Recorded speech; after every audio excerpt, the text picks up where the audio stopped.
Hello, everybody, and welcome to the weekly reading.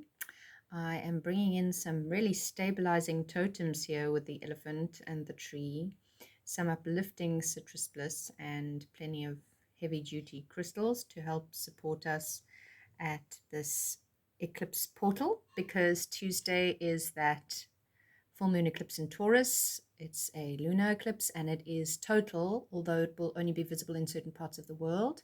So you can Google where eclipses are visible if that's something that interests you. South Africa won't get a lot of visibility on that eclipse itself. Choose your number between 1 and 4 and we'll jump in. I think the biggest energies of this week are going to be the eclipse, and also Mars will finally be actually off the degree of 25 Gemini, where he's spent the last few weeks. So he's really been very slow there as he's changing. Well, he has gone retrograde already, excuse me, but he hasn't actually moved off the 25th degree yet. And he does that, I think it might be Wednesday.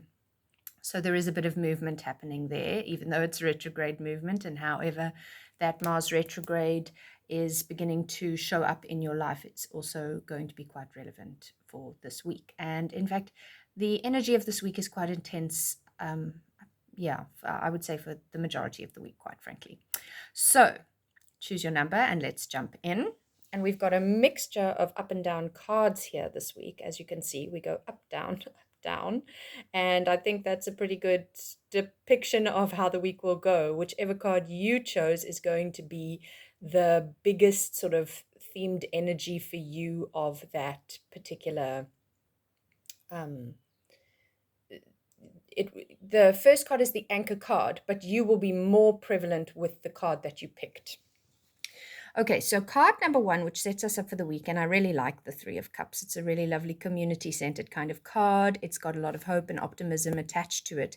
And I think, to be honest, that's something that we all have to really dig into, because life's been crazy chaotic for a good few years now, and a lot of us have got that kind of like fatigue of all of these. I mean, it's not even COVID fatigue anymore. It's going beyond COVID fatigue. And it's just a kind of a continual tsunami after tsunami or earthquake after earthquake at the moment for us. And because of that, we can easily lose hope. And this card really sings to us of don't lose hope, find hope. And you can see these three friends are gazing up at the stars, which I also love, of course, with my love of astrology, kind of looking to the stars for guidance, recognizing that what's going on is just a small blip in the grand scheme of things. Of course, when you're boots on the ground, living through it, it doesn't feel like that at all. But that's the reminder, is that we came here to be alive in this time, to be the change. And during it's sometimes excruciating, but in the grand scheme of things, it's literally just a little blip. You can also see that they're in a field of lavender, which I really love for this week, because Taurus, which is where our full moon is the sign of the senses. And oftentimes I say with Taurus, don't forget to stop and smell the roses, or in this case, the lavender. Look at what gives you pleasure, So 3 friends out in a beautiful aromatic evening surrounded by lavender. You can imagine them having a picnic under the stars, tapping into all of their senses of sight, smell, taste, touch, and sound. And that is a very good way to kind of support yourself through this, is to look at the nice versions of your sensory awareness. Scorpio is not afraid to go into the stinkiness, whereas Taurus really wants the nice smelling. Of course, at a full moon, we have the sun and moon opposite each other, so Scorpio energy is still extremely present. And then this moon, you might have watched my forecast for this full moon, but this moon is also alongside Uranus, which is sort of sudden changes and paradigm shifts, which eclipses are at the best of times anyway. So when we look into the second card here, it shows us again a card of change, and in its upright, popped my finger in the way there. In its upright, she's getting assistance from somewhere she wasn't anticipating. The birds are helping to pull her across. Maybe she lost her oars. She's kind of weighed down with her baggage, and she's definitely leaving something behind. She doesn't look super happy about it because, quite frankly, leaving things behind is hard, and oftentimes we walk away from things not because we want to, because we have to. And upside down, it's showing us again a theme that's been coming up and up and up and up for us of our resistance to that change, our resistance to walking away. And I think we just really need to get cognizant, especially if this is the card you chose. What is it that I'm holding on to that is actually bad for my health? Because when it starts to get to the point where it is impacting your health, mental, emotional, physical, then it's not that you want to give up on a dream, give up on a person, give up on whatever it is. It's not giving up, it's self-preservation. It's changing. It's changing to find something new, and it's actually healthy, but it feels really painful. And so because Six of Swords has come upside down for us, it's like our heads are trying to convince us that we can stick it out. So it's the difference between finding the hope and looking up for guidance to trying to stick with what we have and thinking we can fix it. And that's a fine line for each of us that we need to look at. Why am I staying in a situation? Is it really my determination to do better, to support, or is it just fear-based, ultimately? Fear of letting go, fear of moving on, fear of whatever comes next in my work, in my life, etc. Then the King of Wands is really supportive again. So we have this sort of setback, mental setback. And that's also important because Mercury is very present in this full moon as well. He's going to be with the sun in Scorpio very tightly. And so it is that kind of mental setback, and we pierce our way into what are the old thoughts and why am I actually staying? And we have to have some thinking about it. The cups are how am I feeling emotionally more. The swords are how am I thinking, and then the wands are what am I doing? Because fire is our initiatory kind of taking of action. And the King of Wands is very Marsy.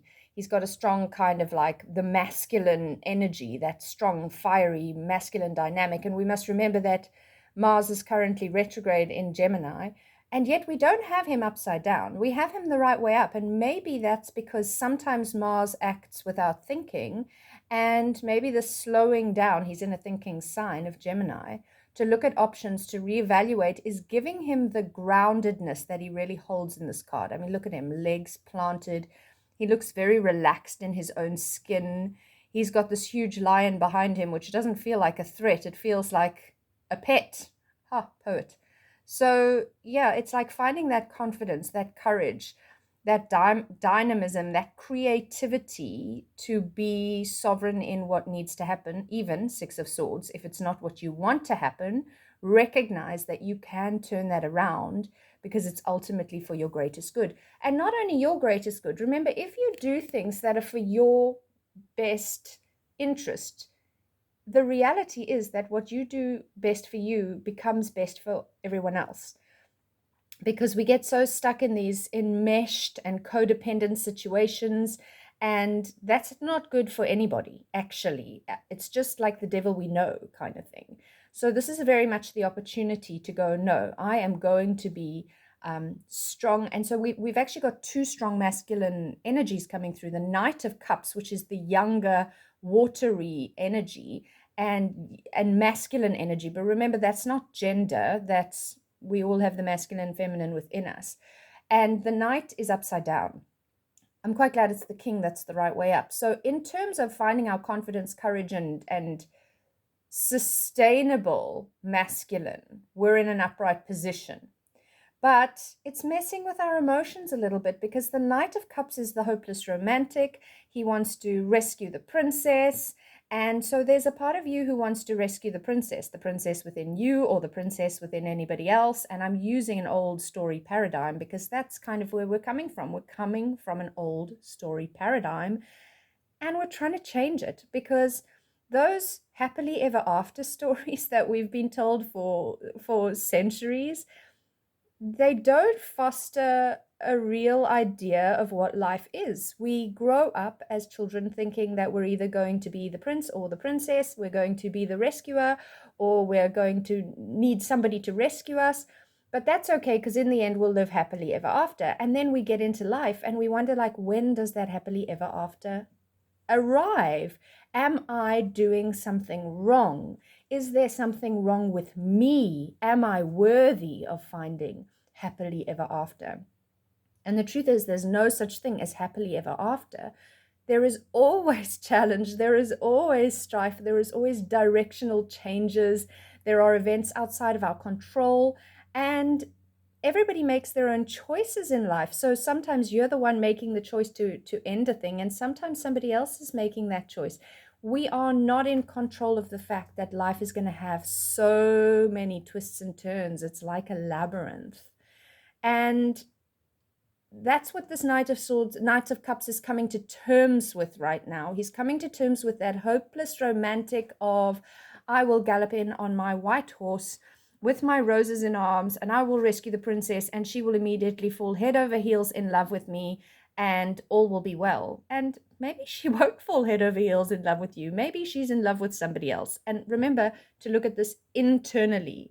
Where is your inner prince looking to rescue your inner princess? That's the first place you look. Then you look at, how is that reflecting in my relationships? So do you have a stronger hero, sort of knightly rescuer vibe inside of you, or are you the one that has a stronger need to be rescued? And either way, how can we redress the balance?